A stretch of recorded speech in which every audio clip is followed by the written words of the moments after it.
इसके थ्रू आपको एक अंदरूनी कथा बताता हूँ वृंदावन की, जो कि लोगों को पता ही नहीं है। हाँ।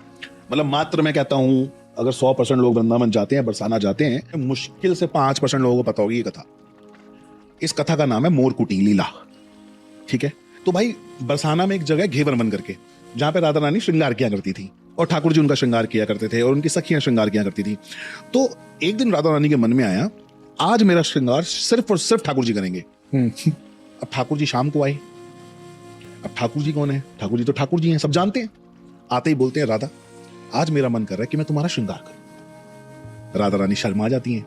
तो राधा रानी बोलती है कि आपसे सुंदर तो मेरा श्रृंगार कोई नहीं कर सकता, तो जरूर कीजिए। तो अब ठाकुर जी उनका श्रृंगार करना शुरू करते हैं। अब श्रृंगार क्या करते हैं कि उनके बालों में फूल लगाते हैं, उनके पत्रावली बनाते हैं, उनको नथ पहनाते हैं, उनको मुकुट पहनाते हैं, उनको माला पहनाते हैं। और जब ये कर रहे होते हैं तो ठाकुर जी राधा रानी को देख के रोने लगते हैं और मंत्र मुक्त होने लगते हैं, क्योंकि हमारी राधा रानी इतनी सुंदर। तो रोई जा रही हैं, आंसू बह जा रहे हैं और एक टक देखे जा रहे हैं राधा रानी को। अब राधा रानी सोच रही कैसी लग रही हूं मैं, कैसी लग रही हूं मैं, ठाकुर जी से पूछती हैं। ठाकुर जी बोलते हैं एकदम चांद जैसी, और चांद को देखने लगते हैं।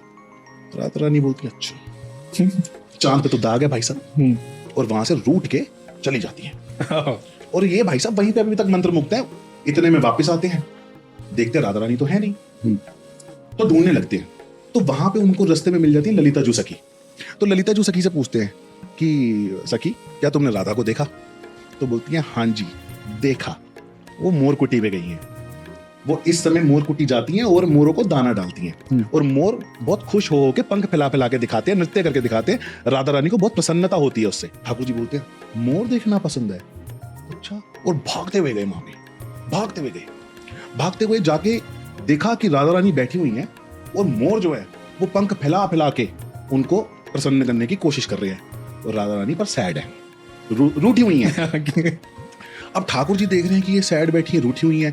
अब उनको तो वो जैसे ही देखते हैं उनके तो आंसू बहने लगते हैं, मंत्र मुक्त हो जाते हैं। देखा कि रूठी हुई है, भाई ठाकुर जी स्वयं मोर बनते हैं। ओहो। और स्वयं मोर बन के आवाज मारते हैं राधा।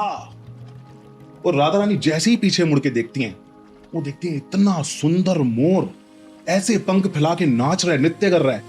राधा रानी कहती है मैंने ऐसा मोर आज तक नहीं देखा यहाँ पे मोरकुटी पे, ये पक्का छलिया ही है।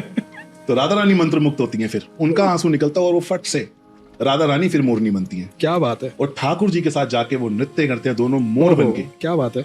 और फिर जैसे ही अपने स्वरूप में आते हैं दोनों, तो ठाकुर जी उनके चरणों में गिर के माफी मांगते हैं, मुझे माफ कर दो, मैं आज के बाद ऐसा नहीं बोलूंगा। भाई ये मैं मजाक नहीं कर रहा, ये इतना अद्भुत दृश्य है।